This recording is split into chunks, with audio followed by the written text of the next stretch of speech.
Hi hello ನಮಸ್ಕಾರ ಎಲ್ರಿಗೂ. ಹೇಗಿದ್ದೀರಾ ಎಲ್ಲರೂ? ಐ ಹೋಪ್ ಎಲ್ಲರೂ ಚೆನ್ನಾಗಿದ್ದೀರಾ ಅಂತ ಭಾವಿಸ್ತೀನಿ. ನಾನು ಕೂಡ ಚೆನ್ನಾಗಿದ್ದೀನಿ ಅಂತ ಹೇಳ್ತಾ ಬನ್ನಿ ಫ್ರೆಂಡ್ಸ್, ಇವತ್ತು ನಿಂಬೆ ಹಣ್ಣಿನ ಉಪಯೋಗಗಳನ್ನು ತಿಳ್ಕೊಳ್ಳೋಣ. ಫ್ರೆಂಡ್ಸ್, ಇದೊಂದು ಸಿಟ್ರಸ್ ಫ್ರೂಟ್ಸು.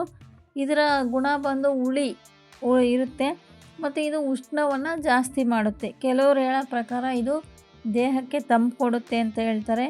ಇಲ್ಲ ಫ್ರೆಂಡ್ಸ್, ಆಯುರ್ವೇದಿಕ್ ಡಾಕ್ಟರ್ ಪ್ರಕಾರ ಇದು ಉಷ್ಣವನ್ನು ಹೆಚ್ಚು ಮಾಡುತ್ತೆ. ಮತ್ತು ಈ ನಿಂಬೆಹಣ್ಣನ್ನು ನಾವು ಹೇಗೆಲ್ಲ ಉಪಯೋಗಿಸ್ತೀವಿ ಅಂದರೆ, ಉಪ್ಪಿನಕಾಯಿ ರೂಪದಲ್ಲಿ ಉಪಯೋಗಿಸ್ತೀವಿ, ಮತ್ತು ಅಡುಗೆಯಲ್ಲಿ ಬಳಸ್ತೀವಿ, ಮತ್ತು ಜ್ಯೂಸನ್ನ ಕೂಡ ಕುಡಿತೀವಿ.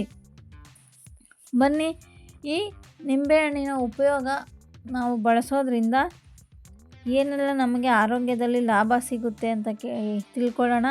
ಅದಕ್ಕೂ ಮುಂಚೆ ಯಾರೆಲ್ಲ ನನ್ನ ಚಾನಲ್ನ ಸಬ್ಸ್ಕ್ರೈಬ್ ಮಾಡದೆ ನೋಡ್ತಾ ಇದ್ದೀರಾ, ದಯವಿಟ್ಟು ಸಬ್ಸ್ಕ್ರೈಬ್ ಮಾಡಿಕೊಂಡು ಸಪೋರ್ಟ್ ಮಾಡಿ, ವಿಡಿಯೋಗಳನ್ನ ಶೇರ್ ಮಾಡಿ, ಇನ್ನಷ್ಟು ಹೆಲ್ತ್ ವಿಡಿಯೋಗಳನ್ನ ಫಾಲೋ ಮಾಡಿ ಅಂತ ಕೇಳ್ಕೊಳ್ತಾ ಬನ್ನಿ.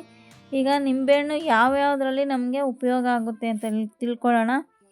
ಫ್ರೆಂಡ್ಸ್, ಮೊದಲಿಗೆ ಇದರಲ್ಲಿ ವಿಟಮಿನ್ ಸಿ ಜಾಸ್ತಿ ಇರೋದ್ರಿಂದ ನಮಗೆ ರೋಗ ನಿರೋಧಕ ಶಕ್ತಿನ ಜಾಸ್ತಿ ಮಾಡುತ್ತೆ. ಅಂದರೆ ನಮಗೆ ಯಾವುದೇ ರೀತಿ ರೋಗಗಳು ಬೇಗ ಬರದಂತೆ ತಡೆಗಟ್ಟುವುದಕ್ಕೆ ಈ ನಿಂಬೆ ಹಣ್ಣ ಸೇವನೆ ನಮಗೆ ಉತ್ತಮ ಸಹಾಯ ಮಾಡುತ್ತೆ ಅಂತಲೇ ಹೇಳ್ಬೋದು. ಫ್ರೆಂಡ್ಸ್, ಬೇಸಿಗೆಯಲ್ಲಿ ಈ ನಿಂಬೆ ಜ್ಯೂಸು ತುಂಬ ಆರೋಗ್ಯಕ್ಕೆ ಒಳ್ಳೆಯದು, ದೇಹಕ್ಕೆ ಒಳ್ಳೆಯದು ಅಂತ ಹೇಳ್ತಾರೆ.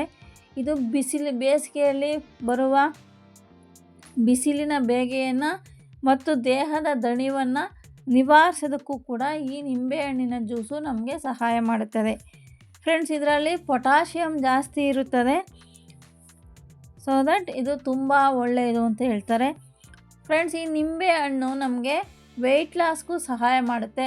ಅದಕ್ಕೆ ವೆಯ್ಟ್ ಲಾಸ್ ಮಾಡ್ಕೊಳ್ಳೋಕ್ಕೆ ನಾವು ಯಾವ ರೀತಿ ಬಳಸಬೇಕು ಅಂದರೆ, ಬೆಳಗ್ಗೆ ಎದ್ದ ತಕ್ಷಣ ಖಾಲಿ ಹೊಟ್ಟೆಗೆ 1 ಲೋಟ ಬಿಸಿ ನೀರಿಗೆ ನಿಂಬೆ ರಸ ಸೇರಿಸಿ ಅದಕ್ಕೆ ಜೇನುತುಪ್ಪ ಸೇರಿಸ್ಕೊಂಡು ಕುಡಿಯೋದ್ರಿಂದ ನಮಗೆ ವೆಯ್ಟ್ ಲಾಸ್ ಆಗುತ್ತೆ, ಬೇಗನೆ ವೆಯ್ಟ್ ಲಾಸ್ ಆಗೋಕ್ಕೆ ಸಾಧ್ಯ ಆಗುತ್ತೆ.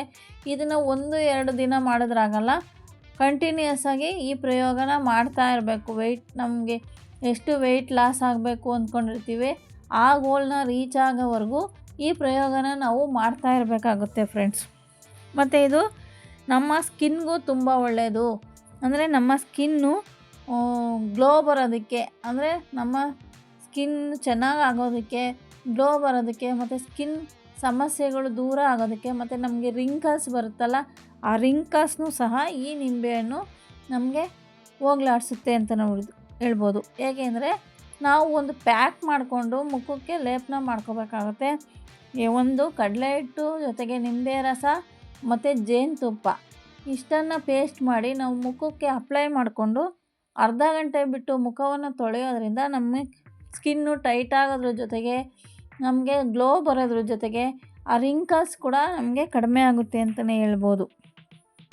ಮತ್ತು ಇದು ನಮ್ಮ ದೇಹದಲ್ಲಿ, ನಮ್ಮ ಬಾಡೀಲಿ ವಿಷಕಾರಿ ಅಂಶ ಏನಾದರೂ ಸೇರಿಕೊಂಡಿದ್ರೆ ಅದನ್ನು ಹೊರಗಡೆ ಹಾಕೋಕ್ಕೂ ಕೂಡ ಈ ನಿಂಬೆಹಣ್ಣು ಸೇವನೆ ನಮಗೆ ಒಳ್ಳೆಯದು ಅಂತ ಹೇಳ್ತಾರೆ. ಮತ್ತು ಇದು ಡೈಜೆಷನ್ ಪವರ್ ಇಂಪ್ರೂವ್ ಮಾಡೋದಕ್ಕೆ ಕೂಡ ಒಳ್ಳೆಯದು.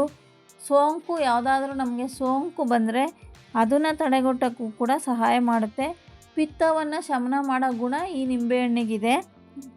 ಇದು ಸಿಟ್ರಿಕ್ ಆಸಿಡ್ ಜಾಸ್ತಿ ಇರುತ್ತೆ ಇದರಲ್ಲಿ. ಕ್ಯಾನ್ಸರ್ ಕಣಗಳನ್ನು ಕೂಡ ನಾಶಪಡಿಸುವ ಗುಣ ಈ ನಿಂಬೆಹಣ್ಣಿಗೆ ಇರುತ್ತೆ ಫ್ರೆಂಡ್ಸ್. ಮತ್ತು ಇದು ರಕ್ತವನ್ನು ಪ್ಯೂರಿಫೈ ಮಾಡುತ್ತೆ, ಅಂದರೆ ರಕ್ತವನ್ನು ಶುದ್ಧೀಕರಿಸೋಕ್ಕೂ ಕೂಡ ಈ ನಿಂಬೆಹಣ್ಣು ತುಂಬ ಉತ್ತಮ ಅಂತ ಹೇಳ್ಬೋದು. ಮತ್ತು ನಮ್ಮ ಹೃದಯಕ್ಕೆ ಕೂಡ ಇದು ತುಂಬ ಒಳ್ಳೆ ಜ್ಯೂಸ್ ಅಥವಾ ನಿಂಬೆಹಣ್ಣು ಸೇವಿಸೋದು ಒಳ್ಳೆಯದು. ಮತ್ತು ಕಿಡ್ನಿ ಸ್ಟೋನ್ ಬರೋದಂಗೆ ತಡೆಯೋ ಶಕ್ತಿ ಈ ನಿಂಬೆಹಣ್ಣು ಉಪಯೋಗಿಸೋದಕ್ಕೆ ಸಹಾಯ ಮಾಡುತ್ತೆ. ಮತ್ತು ಕೊಲೆಸ್ಟ್ರಾಲ್ ಕಡಿಮೆ ಮಾಡೋದಕ್ಕೂ ಕೂಡ ನಮಗೆ ಹೆಲ್ಪ್ ಆಗುತ್ತೆ ಈ ನಿಂಬೆ ರಸ ಸೇವಿಸೋದ್ರಿಂದ. ಯಾರು ಅನಿಮಿಯಾ ಪೇಷಂಟ್ ಇರ್ತಾರೆ ಅವ್ರಿಗೂ ಕೂಡ ತುಂಬ ಒಳ್ಳೆಯದು. ರಕ್ತವನ್ನು ಜಾಸ್ತಿ ಮಾಡೋದಕ್ಕೆ ಮತ್ತು ರಕ್ತಹೀನತೆಗೆ ತುಂಬ ಒಳ್ಳೆಯ ಪರಿಹಾರ ಈ ನಿಂಬೆ ಹಣ್ಣಾಗಲಿ ನಿಂಬೆ ಜ್ಯೂಸ್ ಆಗಲಿ ಸೇವಿಸೋದು ಒಳ್ಳೆಯದು. ನಿಂಬೆಹಣ್ಣು ಸೇವಿಸೋದ್ರಿಂದ ನಮಗೆ ಹೊಟ್ಟೆ ಹಸಿವು ಜಾಸ್ತಿ ಆಗುತ್ತೆ ಫ್ರೆಂಡ್ಸ್.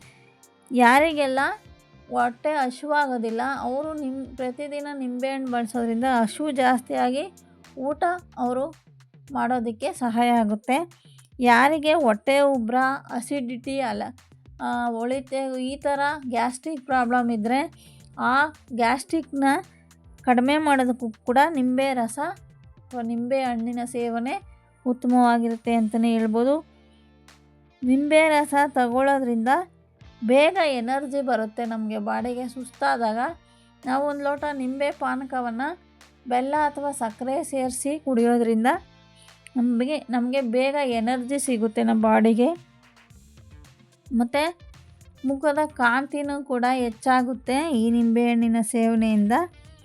ಮುಖದಲ್ಲಿ ಆಗಲೇ ಹೇಳ್ದಂಗೆ ರಿಂಕಲ್ಸ್ ಅಥವಾ ನೆರಿಗೆ ಅಂತ ಏನು ಹೇಳ್ತಾರೆ ಅದನ್ನು ಕೂಡ ಕಡಿಮೆ ಮಾಡ್ಕೊಳ್ಳೋದಕ್ಕೆ ಈ ನಿಂಬೆಹಣ್ಣು ಸಹಾಯವಾಗುತ್ತೆ. ಹೆಂಗೆ ಅಂದರೆ ಈ ನಿಂಬೆಹಣ್ಣ 2 ಭಾಗವಾಗಿ ಕಟ್ ಮಾಡಿಕೊಂಡು ಆ ನಿಂಬೆ ಹೋಳನ್ನು ನಮ್ಮ ಮುಖಕ್ಕೆ ಚೆನ್ನಾಗಿ ರಬ್ ಮಾಡಿ, ಅಂದರೆ ಮಸಾಜ್ ಥರ ಮಾಡಿ ಒಂದು 20 ನಿಮಿಷ ಬಿಟ್ಟು ತಣ್ಣೀರಲ್ಲಿ ಮುಖ ತೊಳೆಯೋದ್ರಿಂದ ನಮ್ಮ ಸ್ಕಿನ್ನಲ್ಲಿರ್ತಕ್ಕಂಥ ಏನೇ ಸಮಸ್ಯೆಗಳಿರ್ಬೋದು, ನೆರಿಗೆಗಳಿರ್ಬೋದು ಅಥವಾ ಪಿಂಪಲ್ಸ್ ಮಾರ್ಕ್ ಇರ್ಬೋದು, ಇವನ್ನೆಲ್ಲ ಕಡಿಮೆ ಮಾಡ್ಕೊಳ್ಳೋದಕ್ಕೆ ಡೈಲಿ ನಿಂಬೆಹಣ್ಣು ಮುಖಕ್ಕೆ ಹಚ್ಚೋದ್ರಿಂದ ಹೆಲ್ಪ್ ಆಗುತ್ತೆ ಅಂತಲೇ ಹೇಳ್ಬೋದು.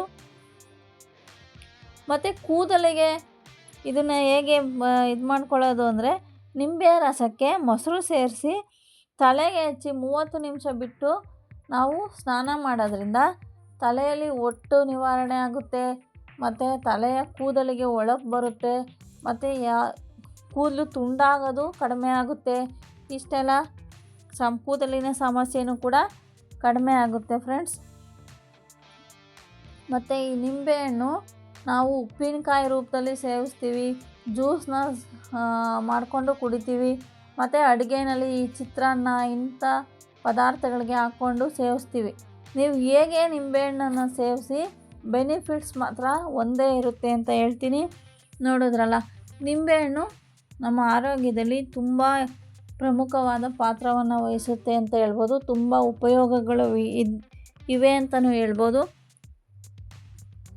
ನಾನು ಹೇಳಿರೋದೆಲ್ಲ ಇನ್ನೂ ಹಲವಾರು ಉಪಯೋಗಗಳು ನಿಂಬೆಹಣ್ಣಿನಿಂದ ಇರುತ್ತೆ.